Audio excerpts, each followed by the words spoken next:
Hey you guys, welcome to the evening edition of Count Your Colors. It's nighttime, my kids are sleeping. I have to show you something that's going to take us 10 seconds tonight that we're going to finish up tomorrow, and it's how to soak your nuts to make almond milk. We're going to be making a peach cobbler tomorrow, and we're going to be using the pulp from the almond milk to make that cobbler. So you're going to see how to make almond milk and peach cobbler in the morning. You're going to be taking 2 cups of almonds, and you're gonna pour them quieter than that into a bowl, and then you're gonna fill that bowl up with water. That's it for tonight.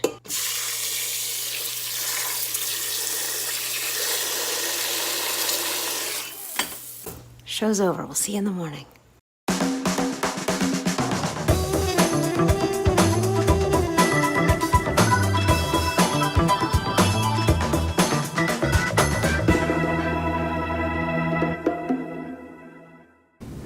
And welcome to Count Your Colors. I am super jazzed to bring you today's recipe because what's about to go down is we're having a party at our house in a few hours, and I'm making like 30 things. I can't wait to show all my friends. But one of the things I want to show you today, and I can't wait to treat my guests to at the end of our meal, is a delicious peach cobbler. Now you may be wondering what's not vegan about peach cobbler, and you may be right because it can easily be veganized. But what we're going to do here today is we're going to take the pulp from an almond milk, and we're going to use that pulp as our live, delicious, gluten-free flour to then make a crust for a peach cobbler or any type of cobbler. Now you may have seen last night I was soaking some almonds. So they've soaked all night and they're in this murky, not so delicious looking water. They're about to get drained out and pulverized into milk. I want you to see how simple this is. Let's drain out these nuts that we've been soaking. They've gotten themselves, I wouldn't say softer, but they've expanded a bit in size, and they can also very easily, you'll see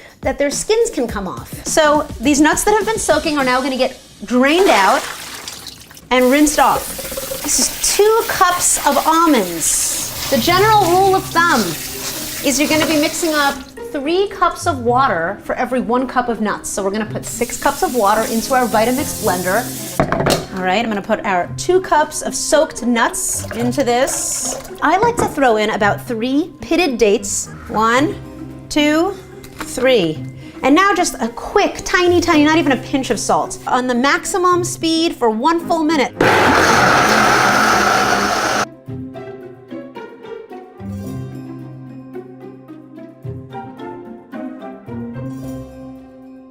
All right, guys, now there's one more step. Some people think this step is boring, but I beg to differ. I think this step is fabulous. This step involves taking something called a nut milk bag. And what it allows you to do is separate the almond's pulp, that's gonna go into our cobbler, from the almond milk. All you do is you pour it through, the milk is gonna come into the bowl, and the pulp is gonna stay in the bag. Now, I think this is such a fun part, because how often, as an adult, or as anybody, are you getting to like squeeze stuff out of stuff? Does that happen? No, we're usually hitting buttons on a touch screen. We're not doing stuff like this. Just like milking a cow, but so much more healthy, even more calcium, and no animal cruelty. The best of all these worlds. This is gonna become the flour for our crust. Pippa, can you help me pour this bag of pulp onto here? Yes. Just gently, good. Your hands are clean, right? Yes. Okay, so we want to let this get a little bit broken up and a little bit aerated before we start to use it as flour. Right now I'm going to be taking half of our almond pulp is going to be the base of the crust of this pie or crumble, and then the other half is going to be the little sprinkly, crumbly parts on top. So what we're going to need is 1 cup of the pulp into a mixing bowl. Then we're going to need some other kind of flour. You can very easily keep this gluten-free by using a spelt flour, a rice flour, an oat flour. I happen to like whole wheat pastry flour. Next ingredient, 1/2 cup of sugar. Now we need 1/4 teaspoon of salt. So here's our hardened vegan butter. I'm going to pop 6 tablespoons in here. So right now we're just going to kind of mash all of this up to combine it all. And the butter needs to get broken down quite a bit. We're going to give it 1 quick spray down. Then we're going to give it a little bit of flour at the bottom. Let's get all this inside. Can you help me now? Yeah. So now here's the deal. We're going to flatten it out. Can you help with that part? Oh yeah, now you got the motion.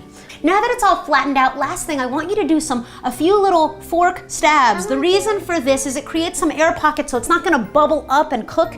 I wanna give this about 15 minutes in the oven. We need this time anyway to cut up our peaches and to make our crumbles. All right, now it's really easy to do this with blueberries because you kind of just sock them in whole, but I found peaches on sale. It's summertime. You could also use frozen peaches, but for reals, even though you just saw this whole clip on fast motion, this took 3 full minutes to make. 3 minutes. I cut up 9 peaches, that's it.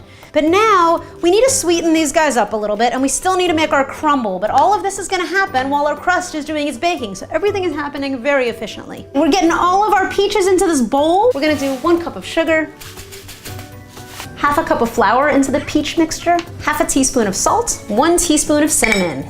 Last thing we need to do is to make our crumbly crust topping. So we're gonna use the rest of our almond pulp, which is another cup's worth, half a cup of flour,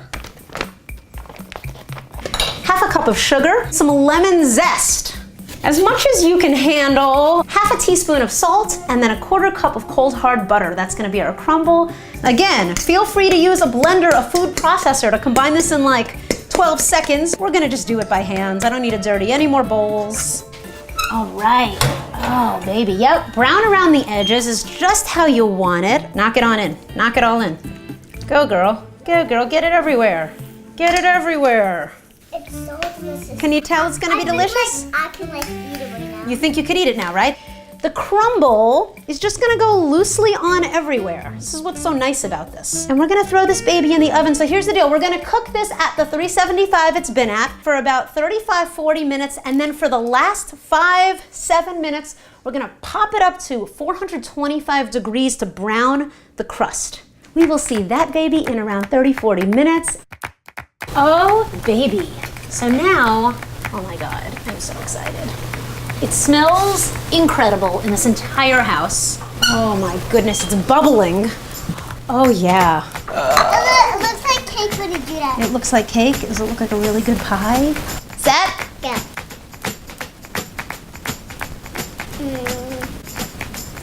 Now amazing. Amazing? Woohoo! I thought that was my bite. I still haven't had my bite.